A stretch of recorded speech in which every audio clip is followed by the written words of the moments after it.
WINX is one of the most beloved franchises out there, known for its magic and unforgettable characters. But did you know there are several differences between the original version and the reboot that many fans still haven't noticed? Bloom's outfit also went through a transformation, and honestly, it really caught fans' attention. In the original series, the joke was almost unavoidable. Bloom looked like she was stuck in an eternal fashion loop. In almost every season, she showed up wearing practically the same clothes, like she had some secret pact with her closet. In the reboot, things changed completely. Bloom now shows up in a modern denim vest and matching jeans, embroidered with stars on the leg. This detail calls back to her old green and blue outfit, which also had embroidered stars on the pants, but the new version feels more current and stylish, showing that the fairy hasn't lost her essence, just her limited wardrobe. And that knitted sweater of hers? It's now a vibrant pink, because style and magic go perfectly with a bold touch. It's almost like Bloom went through a full-on magazine-style makeover. She's still powerful,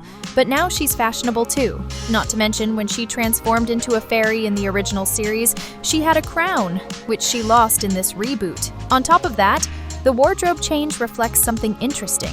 The reboot seems to want to show that the WINX aren't just magical heroines, but also young women who follow trends, mixing outfits that work both for battles and for selfies. So, besides saving the day, Bloom now also saves any outfit from being boring. In the end, you could say Reboot Bloom is a mix of a classic heroine and a modern fashionista, ready to face villains and strut down any magical red carpet without losing her charm. Do you think the next season will bring even more magical accessories, or has she already reached peak style? These changes make it clear that the reboot wasn't just about updating the visuals, but also about bringing new layers to the story. And while some details left fans scratching their heads, others opened the door to even more theories and comparisons with the original version. Are you ready? Then come hang out with us in this new video!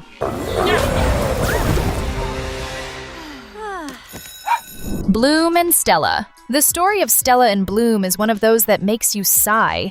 As soon as they meet, they become friends in the very first season. In the original series, it all started when Bloom's bunny, Kiko, got lost in the forest. She ended up finding Stella fighting with an ogre who, let's be honest, was working for the evil witches. Without thinking twice, Bloom threw herself in front of Canute and saved the princess of Solaria's life. And that's how she discovered her powers. A classic moment of heroism and instant friendship. In the reboot, the idea is similar, but with a few changes. Bloom discovers her powers to defend herself. Plus, Stella and Flora head to Earth to look for her and help with Canute, although it's not very clear how exactly the monster and the fairies managed to find Bloom. K-N-U-T. Another curious detail is the ogre's appearance, which changed a lot. In the reboot, he's more muscular, scarier looking, and only wears pants. In the original series, he wore overalls and didn't have tribal markings on his face, giving him more of that classic villain vibe. It's also worth remembering that, in the original, the ogre who attacked Bloom ended up regretting his actions and switched to the good side. The big question now is, will that happen with the reboot's Canute? And if it does, what will his appearance look like then? Because, let's be real, going from bad guy to good guy doesn't seem easy when you've got the face of a buff, intimidating ogre like this.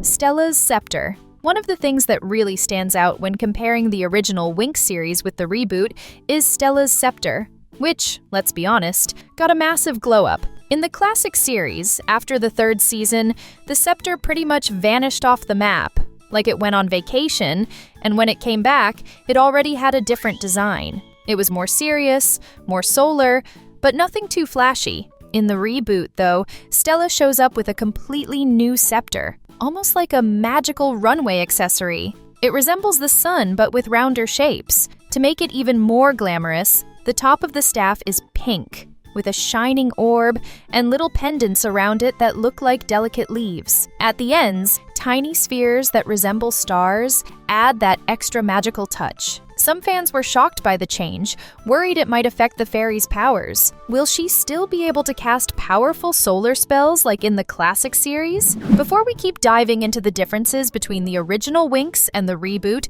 drop a comment down below. Fairies! Alfea. Right after Bloom discovers her powers, Stella takes her to Alfea, the famous fairy school, so she can grow and protect herself. After all, Bloom is a fairy living on Earth and doesn't know much about her powers, which makes her an easy target for villains. In the reboot, though, Alfea got a full makeover. And we're not just talking about a little magical touch-up. The design is now more realistic, with symmetrical layouts and glamorous landscaping, full of detailed gardens, fountains, and well-planned pathways. It's very different from the classic version, which looked like something out of a whimsical dream, with flowing shapes, pastel tones, and even quirky details. And that entrance gate, which used to look majestic and straight out of a fairy tale, is now just a simple barred gate, almost like a "come on in, but watch out for the villains." Another curious detail is the coexistence between fairies and witches in the reboot. Now, the Trix studies side by side with Bloom and her friends, something that never happened in the original series. Back then, fairies and witches were kept apart, only crossing paths during joint missions to defend the magical realm. It's almost like Alfea has adopted a new philosophy: enemies today, classmates tomorrow. You can just imagine the funny situations: magic duels in the classroom, style rivalries, or maybe even a magical talent contest.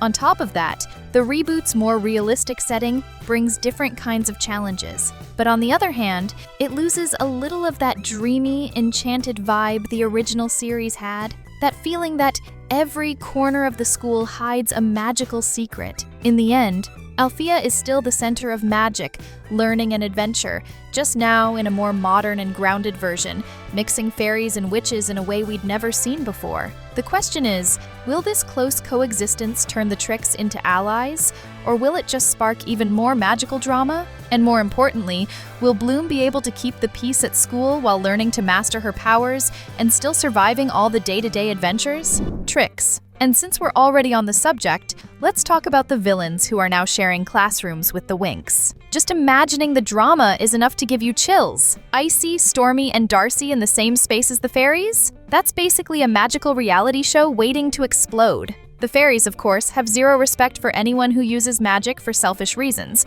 so we can expect judgmental stares, little acts of sabotage, and maybe even magic lessons that end in mini disasters. One very interesting change in the reboot is the villains' outfits. Icy got a tighter version of her look, with cutouts at the waist and crystals scattered around, making it crystal clear she's the Ice Witch, ready to freeze anyone who dares cross her. Stormy, on the other hand, got a more elaborate top, covered in lightning patterns and metallic details that make her look like a walking storm.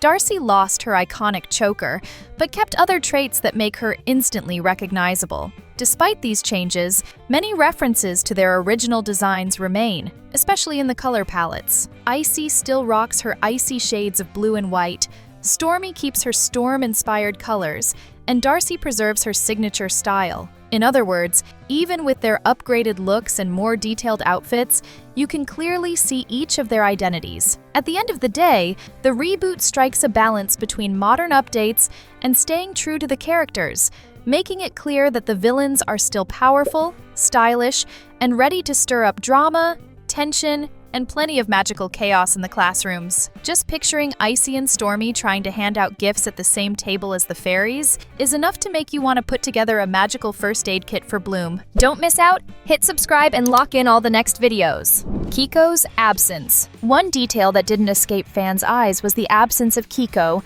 Bloom's beloved pet bunny. In the original series, Kiko was way more than just a cute mascot. He followed Bloom at Alfea, got into trouble, helped face challenges, and had that scaredy cat vibe that charmed everyone. He was the kind of character who, even trembling with fear, somehow always ended up saving the day in the most unexpected way. In the reboot, though, Kiko doesn't physically exist. He only appears symbolically, in small details like drawings in Bloom's notebook or in a stuffed animal she keeps close. This change left many fans missing the little bunny, because honestly, who doesn't miss a mascot that mixes cuteness, bravery, and humor? Kiko's physical absence also opened the door for plenty of creative theories. Some fans believe he might be brought back to life through a spell, either by accident or on purpose. Maybe Bloom, feeling lonely and far from her family, subconsciously let her magic try to revive her furry friend. And that's when the fun speculation starts. Would Kiko come back braver, sneakier,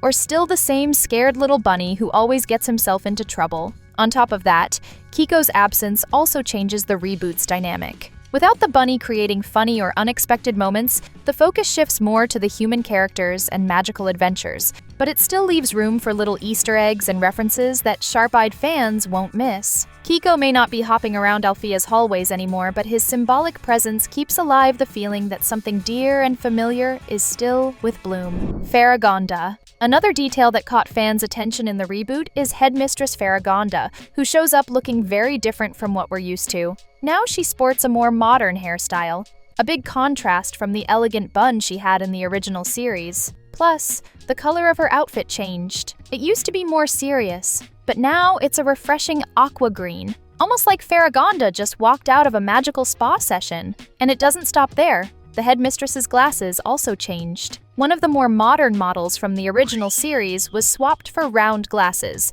giving her a more classic and intellectual vibe. Even her famous red brooch, a trademark accessory, was removed in the reboot, leaving her with a more minimalist and clean look. At the end of the day, these updates remind us that even in a world full of spells, adventures, and challenges, Alfea is still a place of learning. But these visual changes raise a curious question. Is Miss Faragonda still the same as before? Will she still be the kind, wise, and fair headmistress while staying firm when needed, like we saw in the classic series? Or does her more modern look also reflect changes in her personality and in the way she runs Alfea? With all these changes, it's clear that the WINX reboot didn't just update appearances, but also brought small shifts in personality and dynamics between the characters. Love the universe of animations?